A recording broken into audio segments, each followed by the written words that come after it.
वाह।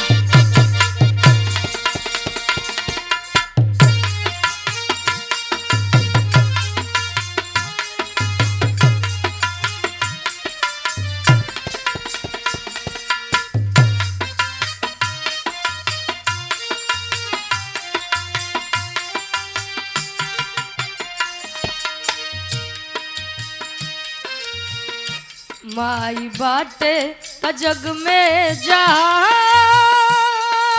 बा।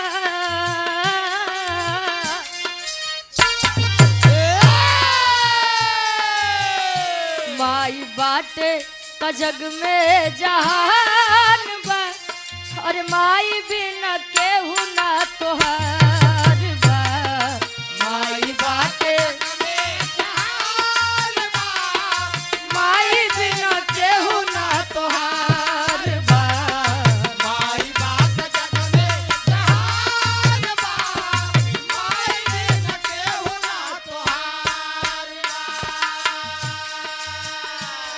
माई बाटे तो जग में बाहर बा। अब माई बिना केहू ना तोहार बा। बिना माता पिता के आप नहीं है, हम नहीं है।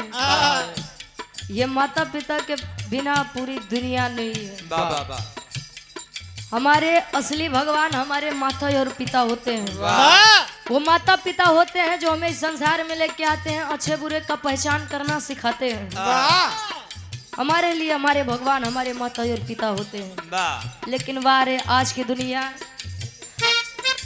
पत्थर की मूर्ति के सामने 56 प्रकार के व्यंजन आज के लोग रख देते हैं, लेकिन माता और पिता को एक रोटी के लिए तरसा लेते हैं। वारे जमाना अंतरा के पहले अंताल में कवि जी लिखते हैं का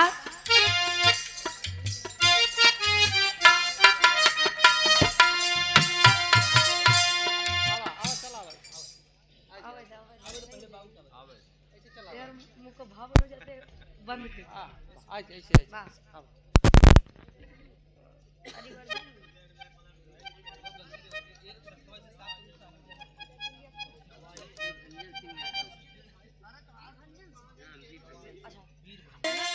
अका तू दे लाई अपने माँ के भेंट में।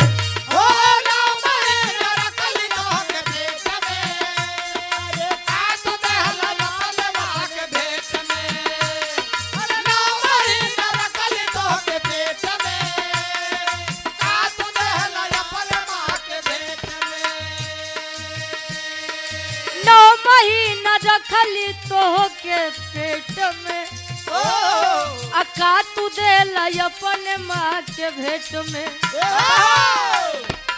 अचरा में ममता दुलार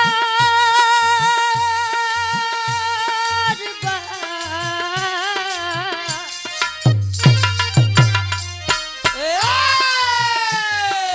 अचरा में ममता दुलार बा।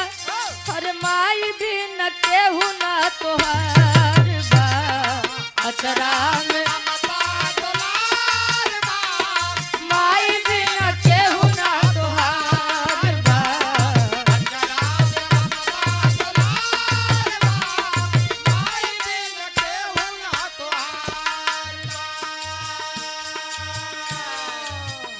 कहे 9 महीना रखली तो के पेट में अका तू देला अपने माँ के भेंट में।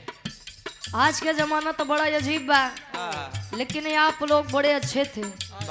पहले की पीढ़ी कम पढ़ती थी वो ठीक है, लेकिन उनके अंदर संस्कार थे। अपने माता और पिता के लिए, अपने बड़े भाई के लिए आज भी मैं कहीं कहीं देखती हूँ कि बड़ा भाई जहाँ पर बैठा है छोटा भाई वहाँ पर बैठता ही नहीं है। ये सम्मान होता था। लेकिन आज के तो जमाना अलगे बा। छोटको भाई जहाँ बैठे रही वहाँ बड़को भाई जान के नहीं बैठे। जवन भाई अपने हाथे बाऊ के बचाई ला, नहीं तो सार को ले जाई। ए भैया, आप किसी की भी ममता देख लीजिए, किसी की भी स्नेह देख लीजिए, लेकिन जहाँ पर प्यार ममता की बात आएगी वहाँ पर माँ का प्यार सभी से 9 महीने आगे होता है। ए भैया, ये हमारे बड़का भैया लोग खड़ा है तो इनके खातिर एक बात बा। आज के समय में काका ब्लाइंड लव चलत बा। ब्लाइंड ब्लाइंड लव मतलब जानत है? अंधा प्यार। आदरणीय हृदय के गार्जियन जी कुलनंदन यादव जी सुंदर माला 100 रुपए देकर सम्मान किए।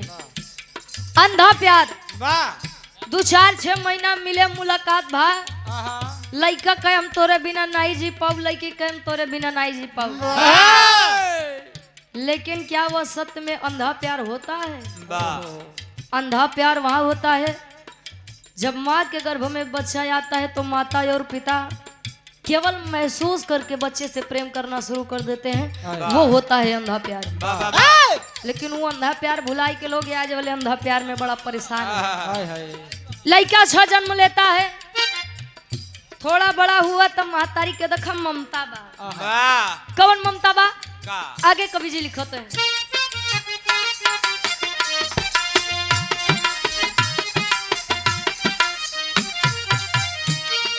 भेवला बिछवन तब उठवली,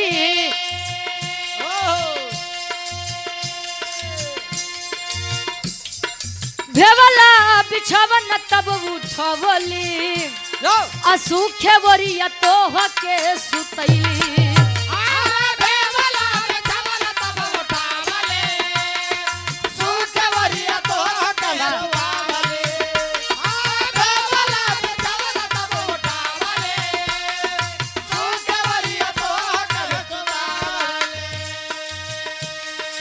उतरी न ऐसन उधार बा,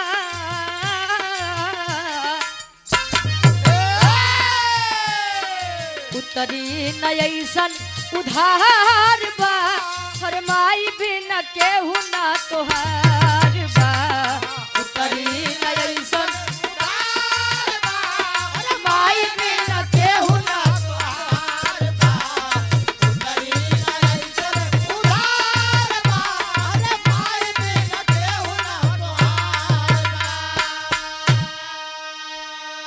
कहे भेवला बिछौना तब उठवली, आ सूखे वरिया तोके सुतैली। पहले के लड़का के सेवक पालक बड़ा मुसीबत के काम रहे, जाना थे गुरुजी। पहले के लड़का मटिये में खेले, मटिये में बड़ा हो जाए। आज के लड़कन के माटी नहीं लगे के चाहिए, इसमें कीटाणु है। पहले के समय में माता का प्रेम आंचल में मिलता था, आंचल के छांव के तले सुकून था। लेकिन जाना थे आजकल तो आंचल वाला सिस्टम एकदम हेरा गया। जिस टॉप पे आई गया राकेश टेंट हाउस, क्या मुस्कुराहट है अब। ये हमारे गार्जियन जी के टेंट वगैरह लगा बा, बड़ा बढ़िया सुविधा बा। क्या बात है।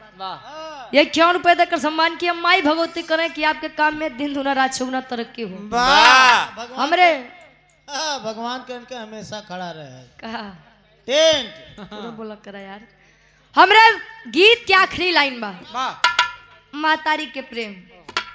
आखिरी भाव में कवि जी बताते हैं, समझे वाले समझिए।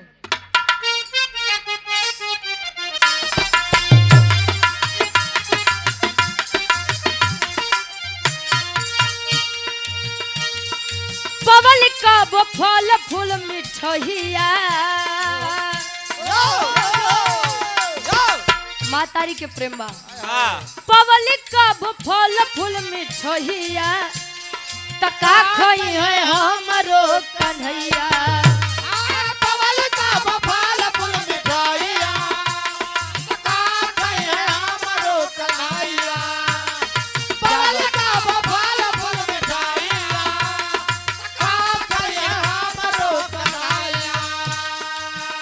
पवली का वो फल फूल मिठैया, तका खई है हमरो कन्हैया।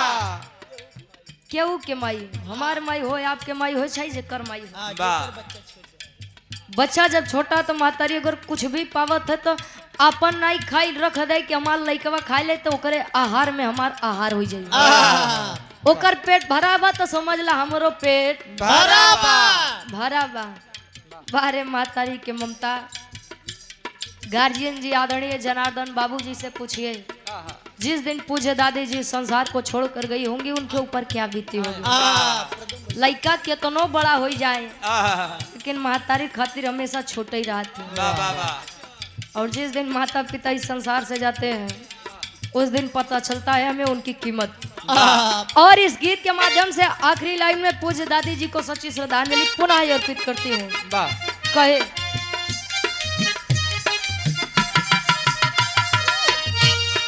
पवलिका वो फल फूल मिठैया तका खई हो हमरो कन्हैया।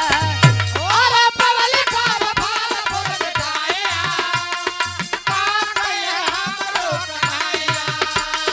पवलिका वो फल फूल मिठाइया का खइहे हमरो कन्हैया।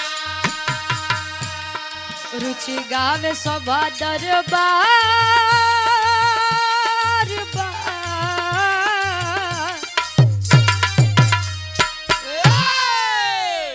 अरे तरुचि गावे सभा दरबार बा।